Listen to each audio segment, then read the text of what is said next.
जय रंगमंच में आप सबका फिर से स्वागत है। मैं हूं प्रकाश भाटिया, आपके सामने आया हूं फिर आपका चिरपरिचित कार्यक्रम बातें फिल्मों की लेके।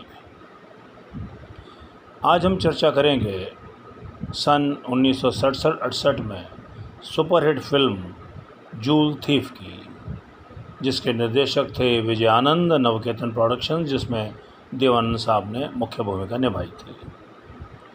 अब आप भी सोचते होंगे कि इसकी चर्चा मैं क्यों कर रहा हूँ, क्योंकि सुपरहिट पिक्चरों के साथ क्या दिक्कतें आती हैं, किस तरह बनती हैं और कैसे आगे चलती हैं, ये जानना भी बहुत ज़रूरी है। दरअसल गाइड बनाने के बाद विजय आनंद जी के ऊपर बहुत फोर्स था कि हमेशा उसी तरह की फ़िल्में बनाएं, क्योंकि हमारी हिंदी फिल्म इंडस्ट्री में टाइप कास्ट होना बहुत चलन है। मतलब एक तरह की फ़िल्म बनी तो एक ही तरह की फ़िल्म बनानी चाहिए, क्योंकि आप एक बार सक्सेसफुल हो गए तो उसी तरह की सक्सेस लेते रहिए। अगर एक्टिंग में आप पुलिस वाले बने तो हर पिक्चर में पुलिस वाले ही बनी है, जैसे इफ्तिकार साहब या जगदीश राज जी, तो टाइप कास्ट हो जाते हैं। लेकिन विजय आनंद जी और देवानंद जी इस तरह के लोग नहीं थे, वो चैलेंजेस को एक्सेप्ट करते थे। तो विजय आनंद जी को एक कहानी मिली कि ए नारायणन एक राइटर थे, उन्होंने एक स्टोरी इनको सुनाई कि एक चोर है, लेकिन वो चोर उसमें कहीं है नहीं, लेकिन कहानी चोर के इर्द गिर्द घूमती है। तो कहानी उन्हें बहुत पसंद आई और उसका स्क्रीन प्ले उन्होंने खुद ही लिखा और वो कहानी उन्होंने देव साहब को सुनाई। देव साहब को कहानी बहुत पसंद आई और अब हुआ कि इसकी मुख्य भूमिका में किस किस को लिया जाए। तो देव साहब तो मुख्य भूमिका में थे ही, और उसके बाद ये सोचा गया कि एक दूसरा जो विलन है उसके लिए भी एक स्टार चाहिए।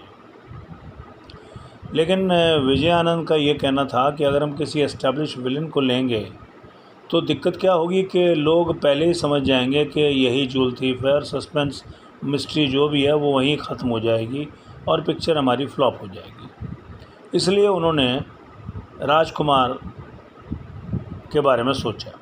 राजकुमार के आनंद बंधुओं से बहुत अच्छे संबंध थे। विजय आनंद जी ने राजकुमार को अप्रोच किया। राजकुमार जी को उन्होंने मोटी मोटी रोल उनका समझाया और उनसे कहा कि आप मुझे बताइए। तो उन्होंने कहा मुझे 2-3 दिन का टाइम लो। तो 2-3 दिन का टाइम दो। तो 2-3 दिन बाद उन्होंने फिर फ़ोन किया, लेकिन वो अब कहने मुझे स्क्रिप्ट पढ़ने को दो। इन्होंने कहा मैं स्क्रिप्ट तो दूंगा नहीं, मुझ पर विश्वास है तो कीजिए, विश्वास नहीं है तो आपकी मर्ज़ी है। तो उसने कहा ठीक है, मुझे सोचने दो। तो ये समझ गए कि ये टाल मटोल करता रहेगा तो हमें बहुत दिक्कत आएगी, तो लिहाजा इन्होंने सोच लिया कि इनको नहीं रखते हैं। अब बहुत बड़ी दुविधा थी कि इनको एक स्टार भी चाहिए था, एक इम्पॉर्टेंट एक्टर चाहिए। तो देवानंद साहब ने अशोक कुमार को सुझाया, क्योंकि दादा मुनि अशोक कुमार साहब ने देवानंद को ब्रेक दिया था उनकी पहली हिट पिक्चर ज़िद्दी में। तो अंदर से देवानंद उनका बहुत रिगार्ड भी करते थे, पूरा परिवार रिगार्ड करता था आनंद। तो ये स्ट्राइक जो है विजय आनंद को कर गई आइडिया, और उन्होंने कहा कि अशोक कुमार एक बॉर्न एक्टर और अपने ज़माने के सुपरस्टार रहे हैं और पब्लिक में बहुत रिस्पेक्टेड हैं और लव्ड वन है, बहुत प्यार करती है पब्लिक उसको। तो इनको अगर हम लेंगे तो किसी का शक जाएगा नहीं, उनकी इमेज भी ऐसी नहीं है। तो लिहाजा देव साहब ने उनके सेक्रेटरी को फ़ोन किया, भाई दादा मुनि कहाँ हैं, कहाँ शूट कर रहे हैं। तो उन्होंने कहा जी शूट तो अभी बॉम्बे में ही कर रहे हैं, लेकिन अभी वो बाईपास सर्जरी करा के लौटे हैं अमेरिका से, तो बहुत ज़्यादा काम नहीं कर रहे हैं।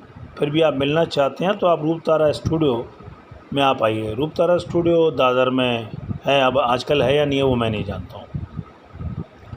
तो आप 1-1:30 बजे आ जाइए, मैं उनको कह देता हूँ। तो दोनों भाई गए उनके पास, उनके मेकअप रूम में, उनको कहानी पूरी सुनाई, उनको बहुत पसंद आई। उन्होंने कहा रोल तो मैं करूँगा, लेकिन मेरी कुछ शर्तें हैं। मेरी शर्त यह है कि देखिए मैं बाईपास सर्जरी करवा के अभी आया हूँ, तो मैं विलेन हूँ, तो कोई फाइटिंग सीन मैं नहीं करूँगा, ना मैं किसी को मारूँगा, ना मार खाने वाला सीन करूँगा। तो विजय आनंद साहब यानी गोल्डी साहब ने कहा कि मेरा विलन दिमाग वाला है, उसको कहीं हाथ नहीं चलाना।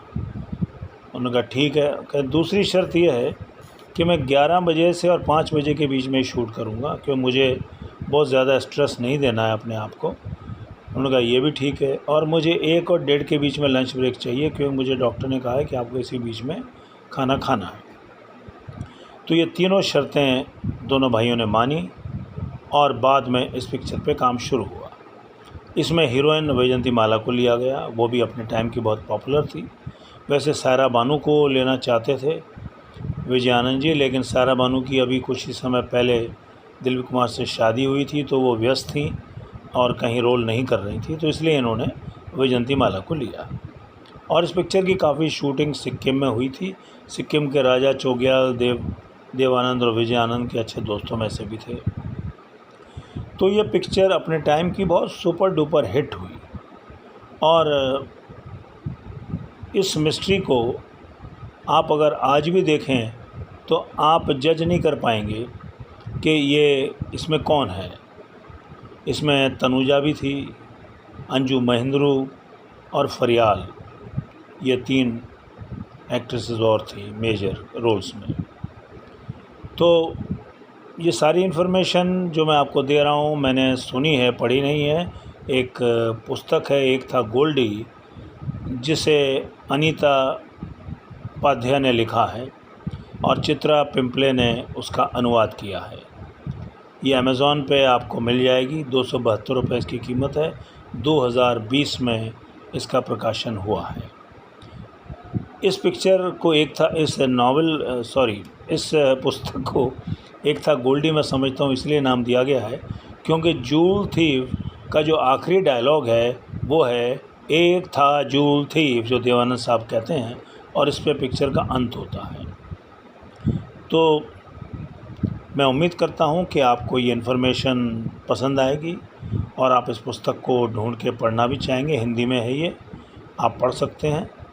और अब हम मिलेंगे फिर किसी नए एपिसोड के साथ, किसी नई कहानी को लेके। तब तक के लिए धन्यवाद।